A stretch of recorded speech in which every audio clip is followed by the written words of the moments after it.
नमस्कार. हर हर महादेव. आज खूप छान दर्शन झालं. आज चालूच होतं, सुवेर सुतक सगळं चालू होतं, त्याच्यामुळे काही मंदिरात जायला नाही भेटलं, पूजा नाही नीट करता आली. तर आज खूप छान वाटते मला, म्हटलं तुमच्यासोबत शेअर करावं म्हणून. आणि आज आपलं जन्माष्टमी आहे, श्रीकृष्णांची रात्री. तर 12 वाजता मी येणार आहे लाईव्ह, तर तुम्ही नक्की या, जॉईंट व्हा.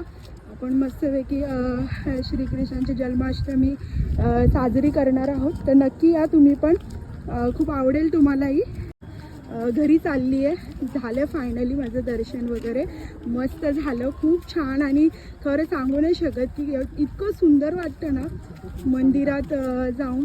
खूप छोटंसं मंदिर आहे, पण खूप सुंदर मंदिर आहे आणि खूप खूप छान वाटतं आज. खरंच आज एकदम प्रसन्न मन झालं.